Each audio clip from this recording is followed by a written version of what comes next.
Ladies and gentlemen, welcome to episode 4 of the Bloody Amateurs podcast. My name is Nfinity and I'll be hosting this episode. Joining me this week is Armin and Max, the owners of DOM Online. If you don't remember DOM Online, you probably weren't around during Infinite Warfare in the amateur European scene, but they were one of the leading online leagues in Europe at the time. I'm very glad to be joined by you guys. Thank you. Yeah. I'm really happy. This is when I sort of came up with the concept of the Bloody Amateurs podcast. I said this to you guys earlier. This was the episode that I wanted to do. Like, this was the episode. If I could do anything else, this would be the one that I absolutely wanted to do, because Dom was one of the earliest people, the earliest organisations that I had the pleasure of working with. Yeah, I was very surprised when I got your message, because I thought you were one of the 4 people I imagined that would remember. I'm glad that you're one of the 4 that actually still does something. I'm pretty sure people remember Dom pretty well. You guys left a good legacy behind. That's good. We tried. I'm happy to hear that. Yeah, we tried. We tried. Yeah, of course, but it was hard work as well. But we're happy that everybody is. I think if me or Max, I think Max more, because he was more of the face of DOM, because he was also really the founder of it. Mm-hmm. Would tweet out "Hey, we're going to do one-time tournament" or something like that, mm-hmm. With some kind of prize pool towards it. I think a lot of people will still appreciate that, because they know we will always honest within our decisions, or at least we try to be as fair as possible with our decision with admin stuff, but also how the schedule, the bracket, everything, how it works, how it looks like, to prevent that the top teams immediately come to each other, or all the not bad teams, but the lower tier teams always get kicked out in the first round. We always try to balance that out, that mm-hmm. everybody would have a fair chance to show what they can do. Mm-hmm. Yeah. I mean, I could not run a tournament to save my life, because I would not know the rules to map. Yeah, okay, but that's menial stuff. You can basically copy paste the rules in. Just get admin. That's what we just did, Max. We just copy paste and that's it. So we're very aware of in-game mechanics and rules, in close contact with the developer. Yeah. Yeah, almost. Almost. That's something we wished for. What, close contact with the developer? Yeah, I think it was during Infinite Warfare that they introduced the MLG of the GB inside the game. Yeah, GB integration, yeah. Yeah, that would something that we would love to have as well, but of course that's impossible, because on the level we were, the level we were working on, and we were just a little bit smaller than MLG. It's a little bit. Just a little bit. Just a little bit. And it's we came close. That's so easy though, if that would have all been automated. Yeah, I mean, it wasn't, unfortunately. You guys had to go through private matches, and I imagine a lot of disputes from on the Twitter. Yeah. Scrubbing. Well, to be fair, you don't have to be MLG. Dom was very much an early stepping stone, I think, in the way of many people's careers. I spoke to Saul about this. If you guys haven't seen episode 1, I spoke to Saul from Val, another online league at the time. I spoke to Saul about this, and Dom is absolutely, just like Val was, a stepping stone on the way to becoming a professional Call of Duty player. A lot of the players that you guys had then in your leagues are now up there. I mean, how does that make you guys feel? Because I don't know, Max, did you just find out that Cameron was a pro? I do like the fact that all the teams that competed in the leagues and won and were clearly good, and were in their early stages and young, practicing their game. I do really like the fact that some of them actually made it through to the CWL and to the pro team. It's good for them. It's really good for them that they actually made it. Yeah. Anything to add on that, Alan? No, not really. What Max said, it's nice to see that people just lived up to the expectations we had about Max. What are you doing? Sit still. Yeah, Max, why can't you sit still? What are you doing? Yeah. I'll not move anymore unless Max, do you want to explain why your camera angle is like that? No. Yeah, so obviously, As we said, Cammy obviously is a pro player now. You've got Kezo, who recently just placed top 12 at the Call of Duty World Championships 2019. So I think Dom is really, like I said, a stepping stone on the way to becoming a pro Call of Duty player. And that goes for online amateur leagues as a whole, right? But at the time, DOM, would you guys consider DOM to have been the best online amateur league in Infinite Warfare? Yes. Yes. Yeah? Easily? Definitely. Why? Explain to me why. No, I'm not challenging, I'm just asking why. Obviously. I mean, if we were comparing to the other big ones then, you had ESH, EG, and Valve. Mm-hmm. And our own observations, as well as what players told us, is that we at DOM had our rules straight, our admins were usually paying out on time, we didn't do any funky stuff with prize pools. We were one of the first to actually have a proper working, functioning website. So I think we had all the basics down pretty well when there was other hosts that really didn't. I think we were the first with a lot of stuff. Mm-hmm. Like I said, the first with a website, the first amateur host to organize a LAN event, the first one to actually host leagues with prize pools.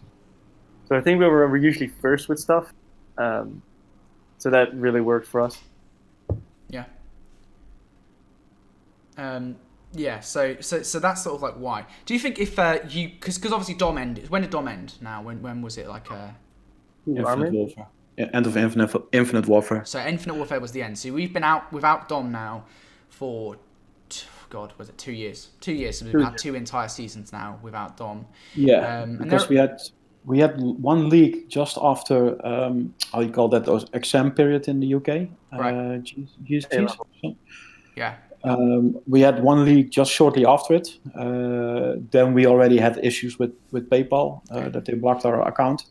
And we also had wanted to start a Ghost League because we had the transition from towards boots on the grounds, and everybody always loved Ghost at the end of a that was the first Ghosts period, as it were.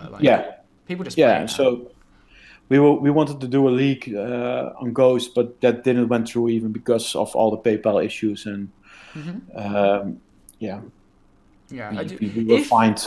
No money. If PayPal, so just to clarify, do you want to explain what the PayPal issue was? Because people now, obviously, as I said, it's been 2 years, so people may or may not remember what this PayPal sort of situation was. Yeah. Okay. So it was a couple of things.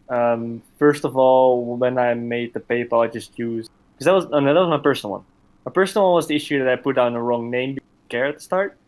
The DOM one was that at some point we got a warning from PayPal saying that we were basically providing a gambling service.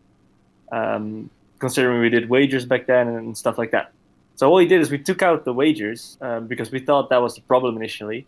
And about 2 weeks later, we got another message from PayPal saying you didn't end your gambling activities, which apparently meant they were referring to in the priced PayPal tournaments, anything basically with a buy-in and a payout, they considered gambling. Yeah. So they blocked our PayPal account, and that was obviously an issue because all of the league funding was on there, which meant that we were at that point in a bit of a stressful situation where we had to sort out to get the funds off PayPal so we could pay it out to the players.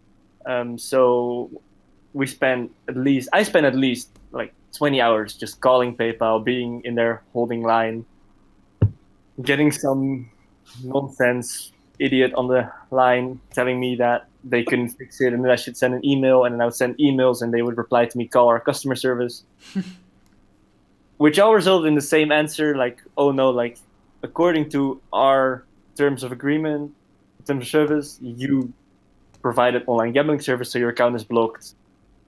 In 2 years, we'll review to see if you get your money back. That was pretty much what it said. Yep. So what we did is we had a separate PayPal with a bit of money on it, and we used that to pay out initially. And then after a lot more calls after the league ended, actually PayPal fined us. So they took a bit of our balance, and then they transferred the rest to my bank account. So what we did then is we just took the money that we had left, put it on Armin's PayPal, and use that to basically pay out as many teams as possible for as much money as possible. So that was our PayPal issue, and obviously that dragged on for a month or two in the end, I think, which was obviously at the end of a game, and it was at the start of my master's in university, and Armin was starting a new job, and that was just a moment where me and Armin just sat down and we just like figured out that this was probably a good time to stop. So we did. We paid out the rest of the money, and then we sold Twitter, and then we just kind of backed off from it. Do you guys think if this PayPal issue hadn't happened, DOM would still be going today? I say that would probably mostly depend on Armin, because I already knew at that point that due to my studies I would have to step back a little bit. Okay. I think it would still be running, but only if we had proper dedicated admins that wanted to invest their own time in hosting tournaments, because that was at that point as well a big issue to find like admins that say, okay, I want to host 1 or 2 tournaments on a certain day, and even like sometimes it happens 5 minutes before it should start. Me and Max, we always prepared every tournament up front, so people had time to sign up.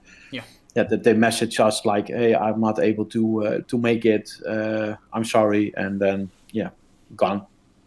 So that was always a really difficult scenario to find like the dedicated and helpful admins. Luckily, we had 2 really good ones. Davy Wokkel from the Netherlands and Tommy from the UK. Is he the one who ended up being ES Hub Tommy? Yes. Tommy, that was a Freudian slip. Wasn't one? Yeah, he went to the trader. He went to ES Hub. Yeah, he was always. No, I'm not going to say anything about that. We had more good admins. They were just the ones that stuck through with us most years. Like other admins would be good, but they would be there for 4, 5, 6 months and then like quit, which is fine. But they were always the ones that they were pretty much there from the start and then stayed for like 2 years. Yeah, and especially during Infinite Warfare, that period was crazy. Like everybody is and was still complaining that it was a bad game, but from a viewer's point, it was to watch it. It was great. Like Champs was great when Optic won it, but also for ourselves, like how much DOM grew in that year and the amount of tournaments that we threw out. I don't know about other hosts, but I still have to, at this point, and it won't be broken, the record of hosting the most tournaments on one day. That's 22 single. So that shows you, I started like the first tournament at 11 in the morning and ended up at around 11 p.m. to when the last one was finished. All kind of different tournaments hosting. Yeah, that was also a year where there was multiple games that were actually, because that was also when Fortnite was pretty up and going, and I remember there was one more game. You had Infinite Warfare, you had Modern Warfare Remastered. Maybe, That was really not really. Wasn't that also the year where we had like the disc jam and?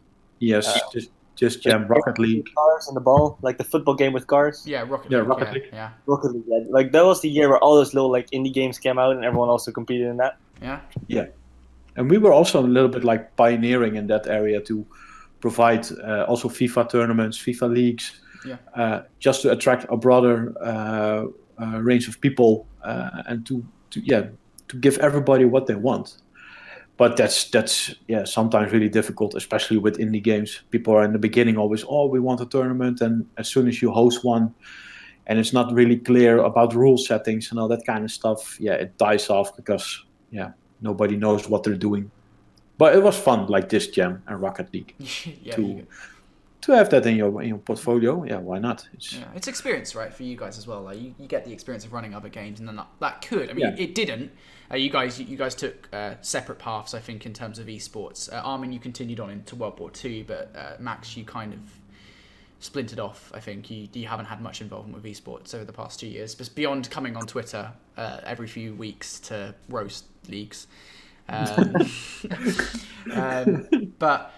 So you guys, but that would have opened doors, right? If for you in esports, it gives you the opportunity to say, "Hey, I've hosted a Rocket League tournament. Hey, I've hosted a disc jam." I've never heard of that, by the way. Don't have a clue what disc jam is. That was really fun. It was like a tennis game with a disc. It was great. Oh, okay. It opens the doors for you to do that, much in the same way that if I was to cast other games, it opens the doors for me to say, "Hey, I have actually casted this." Were you looking for that like at the time? Would you say like you were trying to do as much as possible to gain as much experience as possible that it maybe could lead to something down the line? I think we were just because obviously we started small, like a very small Twitter tournament host, and then we kind of developed into a larger Twitter tournament host, and then we tried to like develop our own little platform with the website and stuff. And I think at some point we were just experimenting with what things worked to actually get like to grow to the next stage. And I'm not really sure what the next stage would have been, but that was what we were going for. Like both time more tournaments, bigger leagues, different games, just see what worked. Yeah. What would you say was like? If you don't know what the next stage is, but did you have like a goal? What did you want to do? Because you guys ended up doing a LAN. Right? Yeah, we did like that was our biggest goal. Like fairly early on, we wanted to do a LAN event at some point because all the amateurs were always like, "There's not enough LAN events for us," and we were like, "That's true." And that was always a thing that was very hard to organize because obviously, you have to find location, all the hardware, get everyone there, make sure that everything works. So that was always a very big challenge. So that was one thing that we had as a goal. And then once we did the one in Belgium, that was actually really fun. And then we kind of set the goal for ourselves to do a couple in the UK. But that's just like, unfortunately, that never happened. But I think that was the next step, to just go for regular UK LAN events. Yeah. And the biggest issue was like what Mike said for LAN events, no matter where it was also like always the hardware, because you need to provide enough PlayStations, chairs, desks, all that kind of stuff. But we spoke after our LAN event in Belgium with briefly with Belong by Gaming in the UK. When was that? What year was that? In Infinite Warfare. Infinite Belong, jeez, that's a long time. Yeah, that was like Belong's inception. Thereabouts. But they still have the same system as now. Like they have different locations in the UK. Yeah. But like the amount of money they would ask for a weekend, purely just to be there. So it's not even for prize pool or anything. Just to pay for Belong at that point was 3,000 quid for just one weekend. Yeah, and that for us. Like I think they had enough PlayStations to go to like at most a 16-team LAN event. Yeah. That means every team would already have to put in 200 just to cover for the costs of the location. Yeah, so you have to have investment to just you basically chucking money at it, and at that point, I imagine DOM was not a big enough brand to sort of acquire such investment from anybody. It was a hobby for me and Max. We put a lot of time and effort in it, and blood, sweat, and tears, and also our own money. The only thing that we really were counting on, like revenue-wise, was getting our advertisement on our platform. But that wasn't. It was enough to cover the cost for the website, the server, and all that kind of stuff. But for every tournament, of prize pool tournament, it came all of it out of our own pocket. Yeah. Well, you talk about revenue, right? Earlier on, you kind of briefly touched upon this before we came and started recording, right? You talked about the casting deal. So DOM is very unique in that it is the only online league to have partnered with another league, as it were, another league organizer, to run said league. It's the only time this has ever happened. The leagues have been very close, I can say that. But at the time, mean Unity? DOM and Unity. You guys were the community league, as it then became known. But then the DOM league to some people the branding was very confusing at the time. Like I was always tweeting about it, calling it the community league. But then I saw players talking about it, saying it was the DOM league. But I think that was a struggle as well about. You mentioned like two leagues were partnering with each other. Yeah. Personally, I don't see Unity as a league partner, right? As an organization that hosts leagues. At that point, I saw Unity as an agency that provides casters towards tournament hosts, Twitter hosts, whatever it will be, league hosts. Their main issue was always that they were all over the place. Like they did casting, they did a tournament here and there with us, and then they had like competitive teams running, and it never really had a one thing that they focused on. Yeah, I mean, Unity. I mean, they did good, right? I will say that. But so you guys are very unique in having that partnership with Unity, and you talked about revenue, and you actually touched upon this briefly earlier. So can you just explain sort of the Unity DOM partnership as much as you can to people who maybe weren't around at the time? Unity provided us the costing. Yeah. They made sure that the casters were being paid by Unity. In exchange for that, they were allowed to have the streams on their own Twitch channel, upload the videos, the matches, whatever they wanted to do with the content they created to their own YouTube channel. That helps us to save some money that we could still bring back to the leagues. So every pound that organizations or players paid for an entry fee went completely back towards the prize pool at the end. So for the players, it was a good deal. For Unity, for branding, it was a really good deal. For us, in my eyes, till a certain level, a good deal. What was bad about it? Well, I think the reach and the name DOM was a lot bigger than from Unity. And it didn't help us gain more exposure on Twitch, on YouTube, and all that kind of stuff. Sometimes we were not even aligned with our content that we put out on social media. We had tweets and graphics from Unity itself. You had tweets and graphics from DOM, and it was complete. If you don't know that we were working together, you will think, there are two different leagues running at that point. Instead of we really were working together and make sure that the graphics are on point and we're on the same level, on the same page with everybody.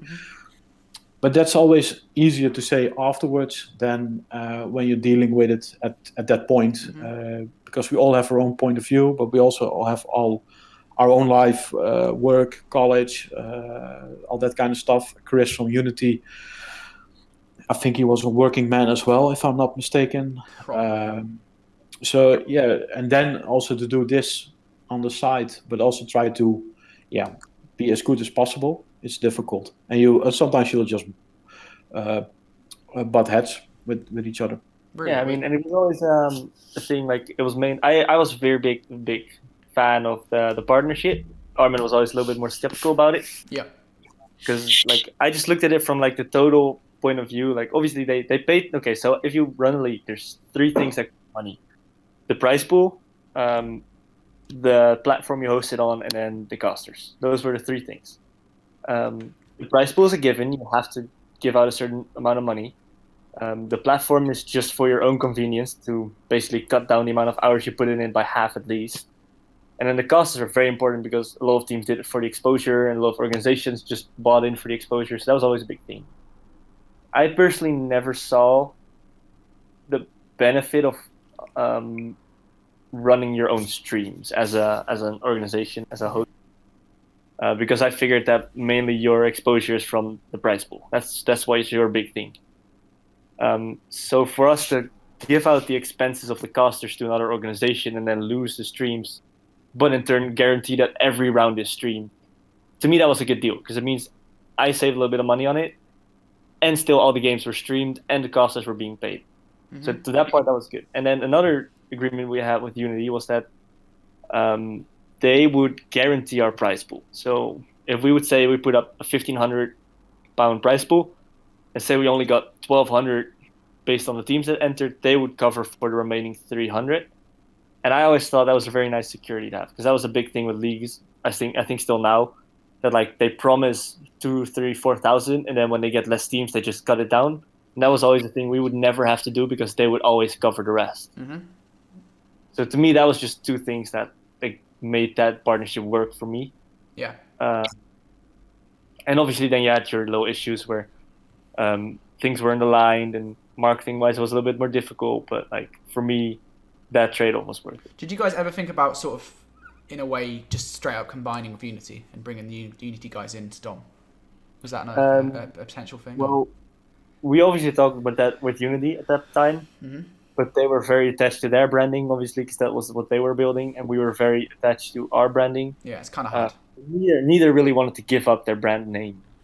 They made us an offer, right, as well, but then to change it all to Unity. Yep, they would buy us out, but we always refused. What was do you mind saying what the offer was, or is that? I do not remember. Not enough.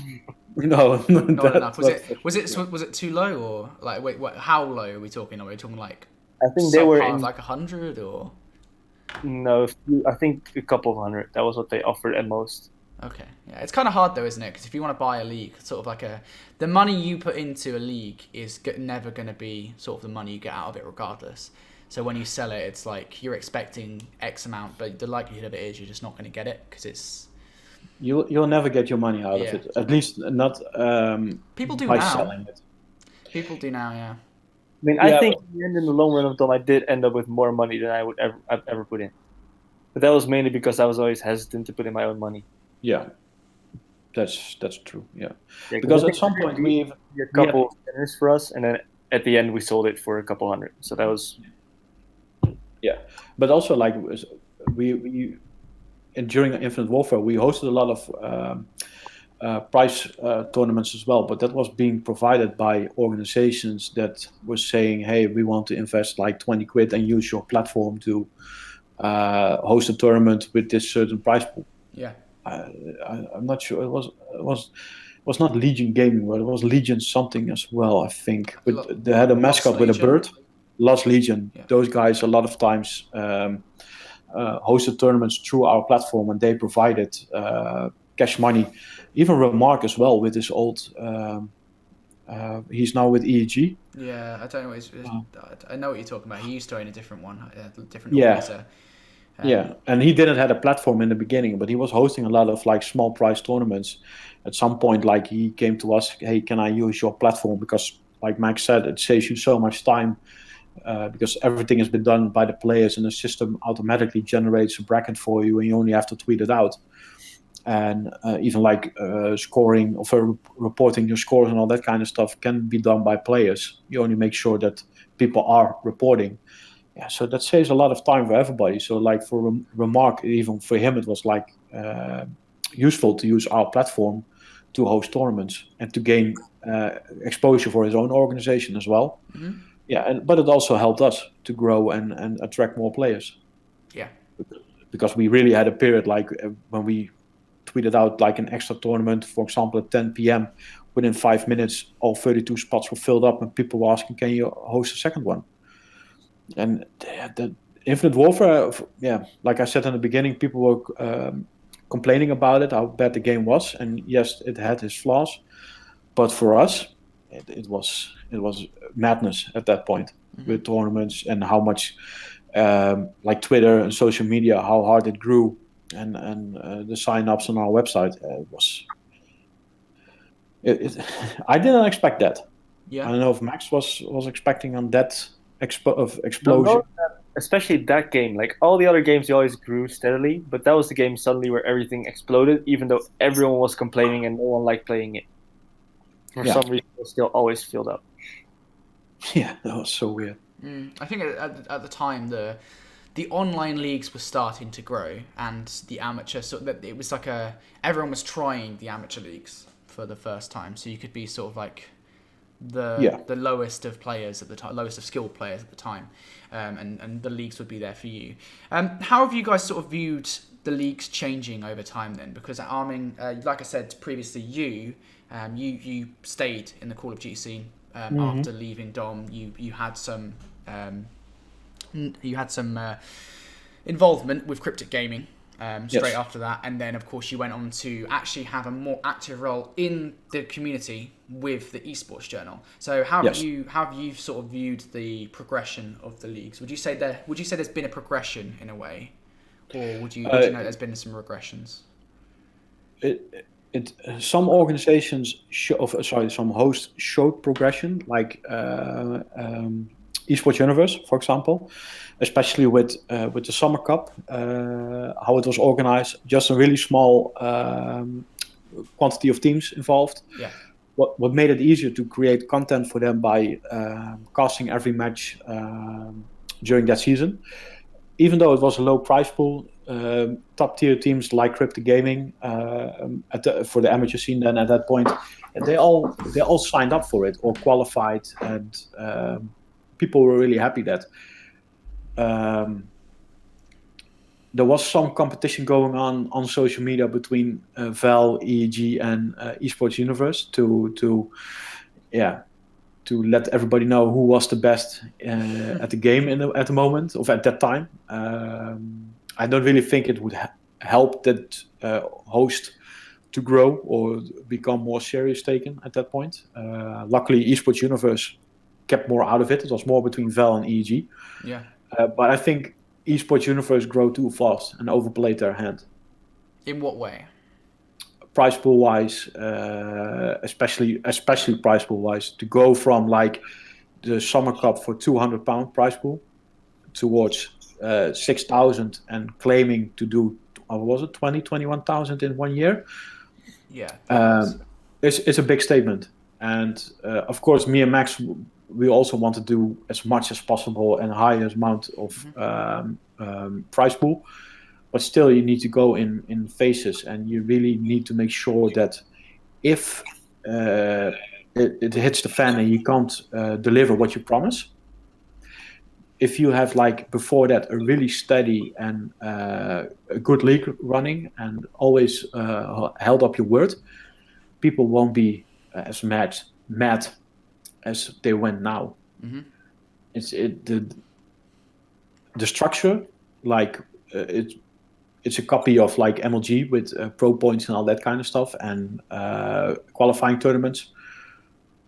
I like it, but and that's something Esports Universe can't do anything about it. But the how do you say that? How quickly teams break up in the amateur scene, or just make a temporary team. It is really difficult then to maintain and create a certain point level to make sure that that person qualifies for the league, but also qualifies with the team that he's playing in those online qualifying matches. But there's something we struggled as well with during DOM in those days. Like we always try to balance to have, because we started always with group plays, that every group has only one or two top tier teams filled up with some lower tier teams, but to make sure that everybody still had a fighting chance. And some top tiers during group plays were not like, I don't care about these matches, I just want to play playoffs where the money is coming from. Completely understand. But sometimes you will get surprises coming up from the group play, but also then in playoffs. During Infinite Warfare, you had Frodo. No, Frimmed? No. Frim.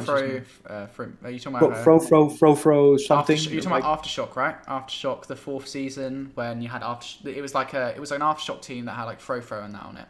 And Irish, I think he was from Ireland as well.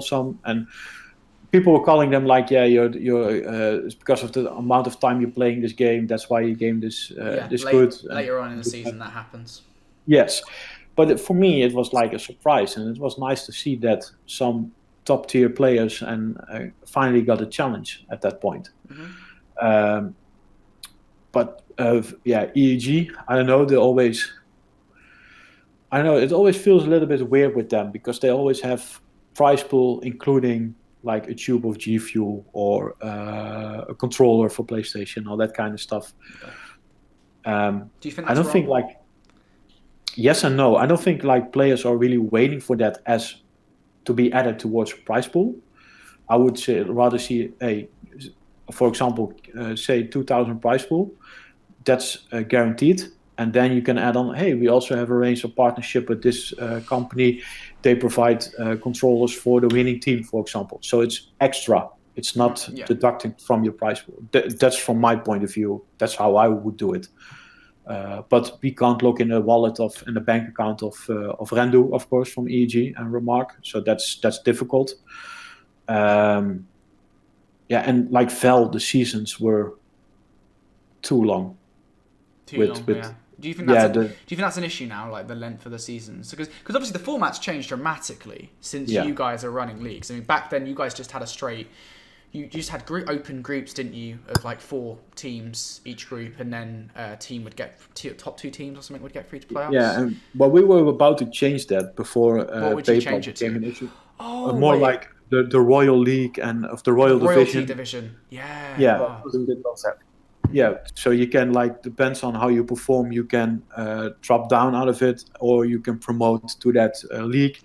Those top leagues of top royalty divisions have their own prize pool to make it interesting for those top tier players to actually compete for something like that. Yeah.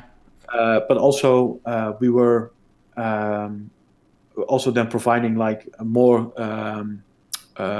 casted matches and all that kind of stuff to give something back to the organizations for the money that they invest for the entry fee. So they get more exposure out of it, more content and all that kind of stuff. That was our plan. And it was not based on the players, but based on the organization. So if the players from Bulldog at that point would win the league, for example, and they all switch over to an organization that nobody has heard about, they still had to start at the bottom to climb up. At least that was at that point what we're talking about. Like the spot in CWL was linked to the organization, not to the players on the roster. Yes. Yeah. To make it more interesting, and of course, you also have to look at that point what your platform is capable of hosting it. Of course, I would want to work with points and all that kind of stuff to make sure that players get a certain, or an organization, a certain starting point or a seeding point and all that kind of stuff. But everybody's mixing up their teams constantly. It's really difficult to manage that and keep that under control, so that everybody is happy with are on the place that they have fought for, and earn points for that. But we were with Unity together. We were developing the new league structure in our eyes. But then PayPal hit. and then it didn't happen. Well, to be fair, I don't know if you, again, because you will know this, a variation of that did survive in a way. It went on, it got used by Val and by EEG later down the line. Would you say they've implemented that well? Sort of the concept of a sort of a premium division, as it were? They tried, but I don't think it really worked. Wasn't there concept that you would pay more for the premium league? Yes. I believe so at the time. Yeah, we had the same, and doesn't matter if you're in royalty or premium or how you ever want to call it. Yeah. Everybody has the same. I think we had the same entry fee to enter, but we just made really clear that if you're in a certain level of division in your league, you are able to earn more money, and that is just a way to attract and make sure that the top tier players are being interested in playing their matches. Yeah. Because otherwise they just don't care, and they make sure that they will qualify for playoffs, and for the rest they don't care really what happens, because they want to play GB tournaments and all that stuff. What are you saying, Max? It was a motivational thing where you put for example, Bulldog. That's the easy example. You put Bulldog and let's say Aftershock, two they were always good teams. They were always going to make it to playoffs, and you put them with two newer teams, which basically meant that Bulldog and Aftershock would have a lot of boring matches, and the lower teams would have a lot of demotivating matches where they would just get completely destroyed. Yeah. Meaning usually the lower tier teams would fold fairly quickly, and the higher teams would stop playing their matches. And in the end, we figured that it would be fun to just put all the good teams together, take the best good teams, pretty much. But everyone got through the royalty division, right? Everyone, because that was a problem. I think we said that if there were 6 teams per division, I think either 4 or 5 would make it to playoffs, and the other team would instantly be demoted back out of the division and not make it to playoffs. Right. So then it would have basically like football, like soccer leagues, football leagues. Do you not think though? But then, how many teams from the open groups would then make it? Would you say in that sort of concept? That depended a bit on how many signups you had, but I would say that if from say that a higher premium league, I think we said that 8 teams would make it. I think we had 8 teams in 2 royalty divisions, and the top 6 of every royalty division would qualify for playoffs and start in round 2 as well, I believe. And then it will be filled up the first round from all open division teams.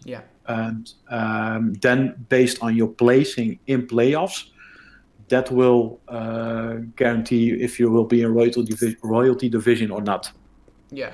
So, it's almost like 2 years ago. So it's a long time maybe ago. maybe I'm missing a step, but that was some kind of point of idea that we had to make it more interesting, especially for the top tier players, because before we started recording, we were talking about like some teams only join if there is a prize pool in a tournament. Otherwise it's not interesting for them just to play for virtual XP and virtual trophy. Yeah. And that's something we noticed during our leagues as well, that we need to make it interesting for top tier teams. They need to be challenged because they want to improve as well, of course. Yeah. But if they can earn because of the placing in that royalty division, they can earn. I think it was like for the winning team. I think we wanted to go for like £300. That's a lot of money for one division to be given. Yes. Money to. Yeah, but you need to make it interesting. Yeah. Otherwise, it's for them. It's a waste of time. Yeah. They know they won't get any better if they play like no offense, but to lower tier teams or players. They don't improve. They don't have any fun. It's not fun for the viewers to see Bulldog demolishing teams with 250 to 20 in a hardpoint game, for example. Yeah. And some people would say like, but in the SNT it's 6-5 or 6-4, but it's just because they don't care. Yeah. It's like they're playing with one hand behind their back and that's it. And so you need to find a way to make it interesting, and that goes now as well for Val if they really are coming back. That goes for EEG. That goes for Esports Universe as well. For the top tier teams, you need to make it interesting to attract them. At this point, it's only about money. Yeah. They don't really care about who is hosting it or whatever. If it just the structure is correct and they can earn money, they're happy. And then you need to make it interesting for for the organization itself, content-wise. And I think Esports Universe is really doing a good job in that with casting. I think you and Buffers had a podcast with them as well. Yeah, then it ended after 2 seasons. Yeah, of course, but sometimes you need to refresh or restart or just have a break. That's no problem, of course.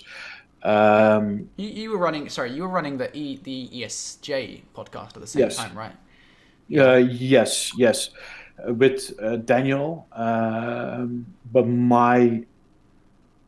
it's called a podcast, but for me it was more like to have, and me and Daniel were not on the same line, I think, or I didn't explain good enough what I was looking for. Yeah. But I was just like Keemstar when he's bringing news about celebrities in the gaming community, for example, or influencers. Yeah. Something more like that, but then purely based on results. So that somebody is talking about, hey, this league, it's okay, started with this results, some surprising results, stats, all that kind of stuff. Have short interviews with some players who just performed or had the best match of their life, to give an example. I was looking more for that than have the standard podcast that you saw at that point with a lot of people trying to do at that moment. Yeah. Because you need to separate yourself from the rest to become interesting and attractive. Mm-hmm. But me and Daniel, we were at that point not really online. Quinn was there as well, but in my eyes, he didn't really step up because he was really quiet during the podcasts. So that it died off. Yeah, pretty quick. So, podcasts at the time though were kind of like iffy, right? Because it was a point where no one. I remember very specifically, actually, but very clearly. At the time, no one was doing podcasts. Like if you cast your mind back to Infinite Warfare, there were no podcasts whatsoever. It didn't happen. No. There was no exposure for the amateur scene, and then sort of came an influx of podcasts after we did ours on Esports Universe. You had the ESJ, and there were loads across the scene with Orcs as well. It's an easy way to create content. It is. To be honest, this is a podcast. This is. Yeah, but you can say it's a podcast, but you can also it's like a normal interview. Which you also see happen between like what UMG is also doing. Sometimes like just have talk about people who were in the scene or still are, or what happened to them. That's more like an interview and not really about a certain topic that always being addressed during a podcast. We can now jump over if we want to talk about Rotterdam, for example. Just why would we talk about Rotterdam? I don't know. Nobody wants to, but that makes Max happy. Why does it make Max happy? He lives there. He thinks it's the best city in the world. Mate, I'll tell you something. Lincoln's the best. No, I'm kidding. Lincoln is not the best city in the world. It's where I live, and it's Rotterdam is undeniably the best city. I don't know, man. Have you ever been to Ljubljana? Ljubljana's a great city. It's in Slovenia. Yeah. It's really nice. That's the best city. I don't even know if it's a city, actually. Anyway, regardless, so leagues, that's kind of like podcasts and that, right? But what do you guys know about leagues as they are today? Like, because obviously, Max, like I said, you pop up on Twitter from time to time, right, to roast people. When was the last time you sort of kept up with what was going on? A long time. I've not followed this entire title. Would you wish you had, though? Well, even as a spectator. Yes and no, because it's always fun to keep track of everything, but it's also fun, like as you guys were talking earlier about like different names and stuff. Like I'm just looking them up on Twitter, I'm like, ooh, this is a new thing I've never seen before, and they suddenly have like 12k followers. Like they did good. Yeah. And like I'm just going on EEG and checking their website. So it's fun to like be out of it for a year and then come back to see what's changed. So that was also fun. Yeah.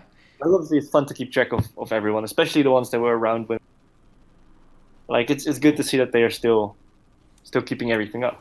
Yeah. Would you guys ever return? Is there ever a possibility of Dom coming back in any form? For I don't know, because me and Armin spoke about a single tournament maybe, or like a few. You should. I think the people appreciate that. Like, it'll be fun to do. Yeah. Mainly the thing for proper hosting regularly. I don't think I would personally have time anymore. Would you guys want to get involved maybe in other leagues?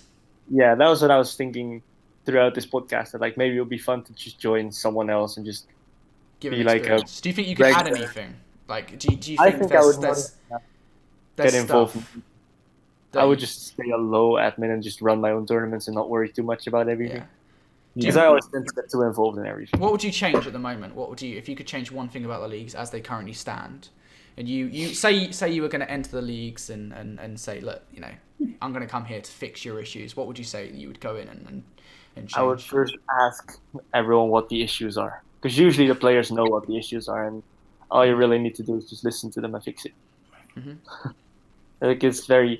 The most... Like, obviously you got to weed out all nonsense complaining about bad foreign connections and unfair admins and rules that you don't like. Like that's the nonsense. But there's always like if you just generally ask everyone and you get a solid amount of responses. Yeah. With you can work on to make your league better. So I would just first do that because obviously I don't know much about this game or the way they've been ran. So that's what I would do first. Just ask everyone. Yeah. Armin, what about you? Because you followed it relatively well. One of the reasons why I also started like Esports Journal was at that point, and in my eyes the leagues were not providing enough content for the players and the organizations, based on stats, based on purely scoreboards, for example, top 5 videos, all that kind of stuff. That was in the beginning my thought about creating the Esports Journal to make sure that that's provided and everybody can still look it up. Hey, what did I do, or who performed the best at some kind of league? That is something that I really miss at some league host. Esports Universe is the best in my eyes, at least during World War II. This year I really haven't followed anything about that. Vel tried to do it with the graphics and all that kind of stuff, but still for me it was not fluent enough. It was not professional enough, and maybe MLG put the bars too high. Could be even like Got Gamepedia, the Twitter account. the scoreboards and the graphics that they use, it's inspiring to say. And also just take a good look at your structure, and like what Max said, and we did that often during the DOM period, is just talk to people and listen to them. What's going wrong, what can improve, how can we improve. And of course some things are impossible to improve or to deal with, and I think a lot of UK players, and yes, the best European players are coming from the UK, most of them, but they need to stop thinking that everything is evolving around the UK. There are more countries in Europe, and you can say, oh, I'm playing against a German, there will be connection issues, but yeah, I'm sorry, but the Germans have one of the best internet in Europe. So why is that an issue then? Because if I play against a German or against a UK person, I have never problems. Yeah. And that's always an easy excuse if people get raped online. But yeah, let's just deal with it. Because people were asking us as well to create just a UK league only. Yeah. Well, that's something that EG attempted. They attempted to separate the regular divisions in World War II. But it never. But still, at the end, and in the playoffs, you still have that issue then about connection. Yeah. And for me, for Max, if I can say this, Max, your biggest goal was to host a LAN event. Yeah. For me, it was a big goal. It was not my biggest goal, but that came on later. For me was to host a league that started online, and the playoffs will be on LAN somewhere. Of course, you have then travel issues about cost and all that kind of stuff. I understand that, so that was a really difficult concept to roll out. Yeah. But to make it fair for everybody, that's what MOD was doing as well at that point. Like the group stages was online, and then the top teams just come for playoffs on the LAN, so they get experience as well for in the future. And it makes it more fair and easier to run, I think, as well, because you're all located at the same spot. Because that was a nightmare sometimes about the time when a match should start, the delays that it get also with getting a caster inside, get the logos and everything from the organizations correctly.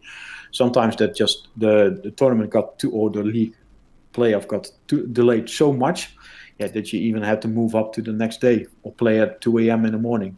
Yeah, that's not suitable for anybody.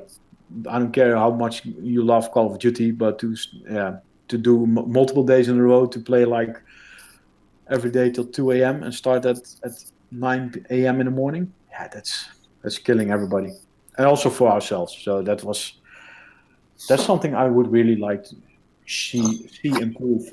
That's get better structured as well. Yeah. To come back to your question. Okay. All right. Well, that's my opinion.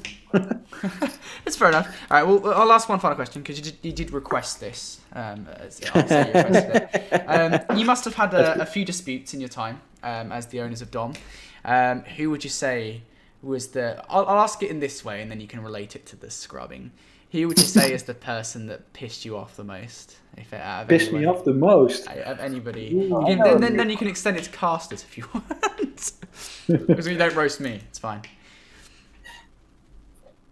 Go ahead. I know a few for you too, I think. Go on. Because you had the Sion guy, Sion, whatever, Cian. He always pissed you off. I liked him. He always pissed you off. Right. I personally had some guy, Karma something. Forgot his name exactly. And what were the other ones we were talking about earlier? Jesse from. Jesse was bad. He's not around anymore, Jesse. He was he was creeping his way into the leagues, and then he just he's not around. Yeah, he was always more trying. At some point, it felt for me like there's a sub league going on with who can scrub the most. To be honest, it was ridiculous. Like people were crying, "Oh, the match was scheduled for 7 p.m. and they joined at 7:05. I want the free win." Yeah, come on, crybaby, piss off and just start playing. It's and at some point, like I know we had with I think it was with Animosity, like the match was scheduled for something like 7 p.m. and it started at 7:30, and people were not able to join, and it was a mess. And everything what happened, we got blamed for it, but it was the players and one team that was just screwing everything up. And I think they played like 4 against 3, and they still lost, and then it was our fault. And there was always the teams that were like, oh, they were 40 minutes late, but it's fine, we'll just play, no worries. Yeah. And then those teams just like, oh, we scheduled for 7, and it says 15 minutes still no show, and it's now 7:16, and they just joined the lobby, so they're too late. Give us the pretty much. That's the difference between the kind of players. And it was never, that was also the thing. Like, it was never the bulldog good players that would complain about the minute. It was always the teams that didn't stand a chance anyways, and then complain about a minute to try and get at least one board. Yeah.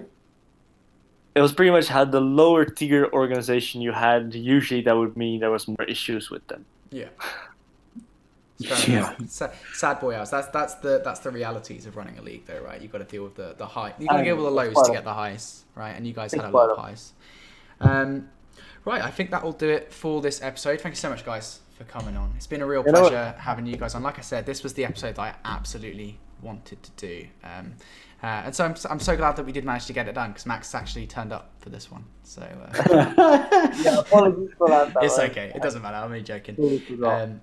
But yeah, so thank you so much for coming on, guys. If you guys want to stick around, we've got 2 more episodes left in the season, of course. Not going to reveal just who they are yet, but I know for a fact that everyone watching at home will absolutely love them. Again, thank you so much, Armin and Max, for coming on. Thank you to everyone for tuning in to this episode of the Bloody Amateurs podcast. You can continue around for every Friday will be a new episode in season 1. Thank you so much for watching. I'll see you guys in episode 5.